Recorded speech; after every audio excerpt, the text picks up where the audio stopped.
এখন থেকে আপনার প্রিয় সিরিয়ালগুলো ফ্রিতে দেখুন এক্সক্লুসিভলি শুধুমাত্র সান নেক্সটে। এখনই অ্যাপ ডাউনলোড করুন।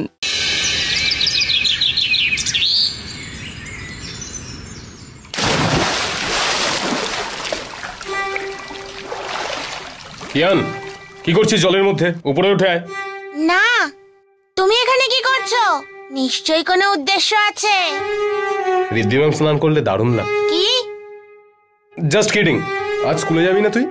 করেই তো এসেছি, এখন সুইমিং টাইম। তোমায় সুইমিং শেখায় তাই না? তো কি হয়েছে?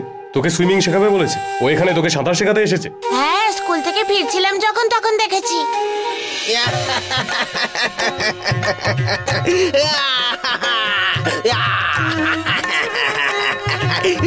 গার্লফ্রেন্ড? বলছি যে একে কি দেখে গার্লফ্রেন্ড মনে হচ্ছে নাকি? আরে আমি তো ভেবেছিলাম অন্য কেউ হবে হয়তো, কিন্তু এরকম গার্লফ্রেন্ড। তোর এখানে কোনো কাজ আছে? নেই তো, যা গিয়ে নিজের কাজ কর। কাজ আছে তো আমার, এই যে আমি উপরে উঠছি, কিন্তু কি কাজ আছে আমি সেটাই ভুলে গেছি। কি কাজ আছে আমার? কাজ আছে রে, কি কাজ আছে আমার? তোমার গার্লফ্রেন্ডকে দেখাশোনার দায়িত্ব নাকি? এই যে তোমার গার্লফ্রেন্ড স্নান করছে, আমি পাহারা দিচ্ছি। আসলে আর কোনো কাজ করতে ইচ্ছে করছে না। কি তোর মাথাটা খারাপ হয়ে গেছে নাকি? তোমার থেকে বেশি বুদ্ধি আমার মাথায় আছে। কিসের? কুকিং।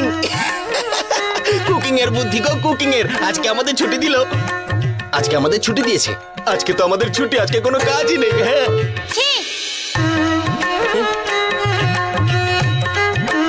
আরে আরে বেচারা রেগে গেল। এই দাঁড়া, ভালো করে মুছিয়ে দিতে হবে, না হলে জ্বর চলে আসবে।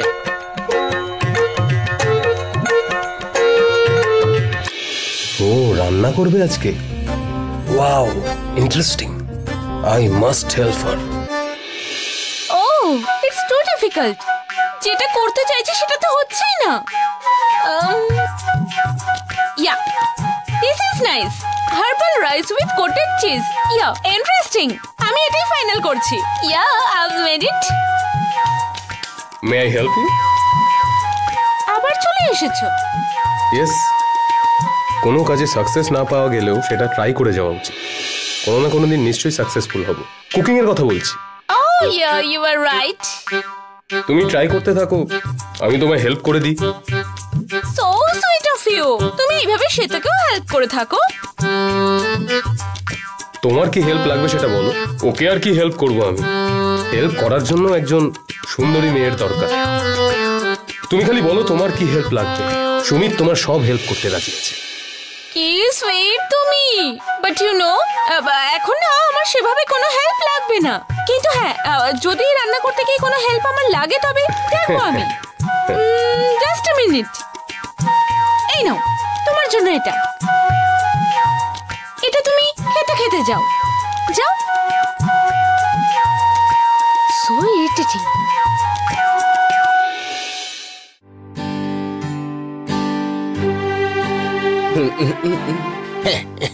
গৌরী, গৌরী, গৌরী, তাড়াতাড়ি হাত পাত। গৌরী,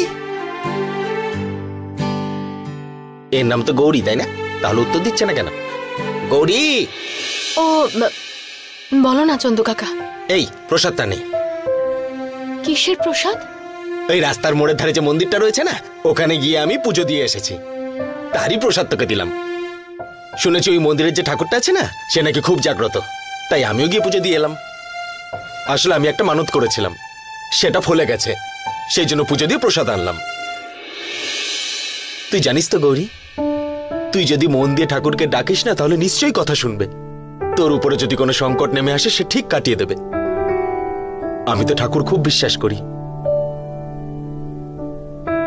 রোজ ঠাকুরের দর্শন না করে আমি কোনো কাজই করি না। তোর জন্য প্রসাদ নিয়ে এসছি আমি। দাঁড়িয়ে আছিস কেন? খা এটা। আমার অনেক কাজ আছে, আমি এখন যাচ্ছি। তুই কিন্তু প্রসাদটা খেয়ে নিস। হ্যাঁ হ্যাঁ।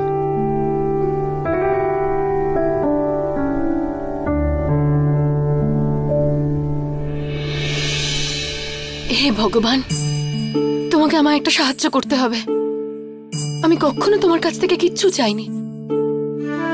আমি বুঝতেই পারছি না এই বিপদের হাত থেকে আমি কি করে বাঁচবো। আমাকে তুমি পথ দেখাও, আমাকে এই সমস্যা থেকে বের করো।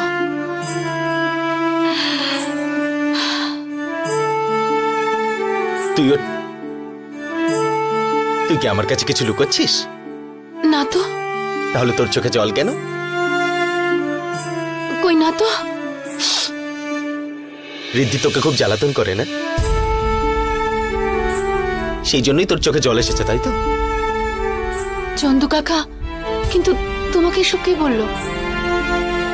আমার কাছে সবকিছু খবর আছে। ঋদ্ধি ম্যাডামের স্বভাব এত সহজে তো বদলানো সম্ভব নয়। এই সমস্যার কবে শেষ হবে আমি জানি না। আমি যখন আছি তুই অত চিন্তা করিস না। তুই একবার আমাকে ডাকবি, আমি ঠিক চলে আসব।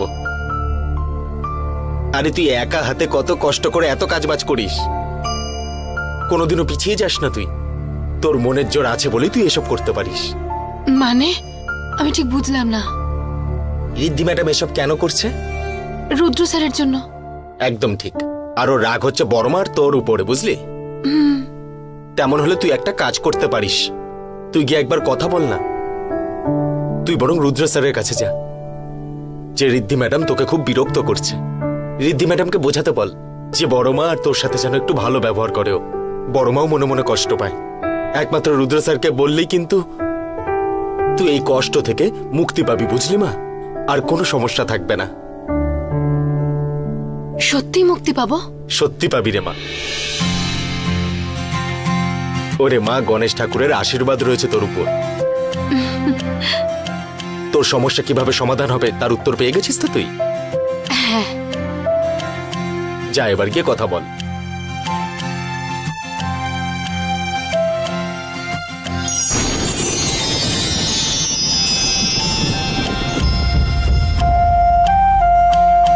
তোর মতো পবিত্র হৃদয়ের নির্মল মনের মেয়ে যে বাড়িতে যাবে সেই বাড়িতে অর্থের আগমন ঘটবে। তুই আর ঋদ্ধি, তোদের দুজনের মধ্যে রুদ্রর কপালে একজনেরই নাম লেখা আছে রে। কিন্তু তুই এখানে বিশেষ, কারণ তোর কপালেই রুদ্রের নাম লেখা আছে। তুই এই বাড়িতে লক্ষ্মীর রূপ ধরে এসেছিস, পাঠেকার পরিবারে, মানে রুদ্রের স্ত্রী হিসেবে তোর নামই লেখা। গৌরী, তোকে প্রসাদ দিয়েছিলাম না আমি? হ্যাঁ। আরে এখানে আমি। চন্দু কাকা, হ্যাঁ তুমি এখানে? এখানেই তো। তাহলে প্রসাদ দিয়েছি তো তোকে? হ্যাঁ। হ্যাঁ তুমি ভেতরে গেছিলে প্রসাদগুলো রাখতে? হ্যাঁ।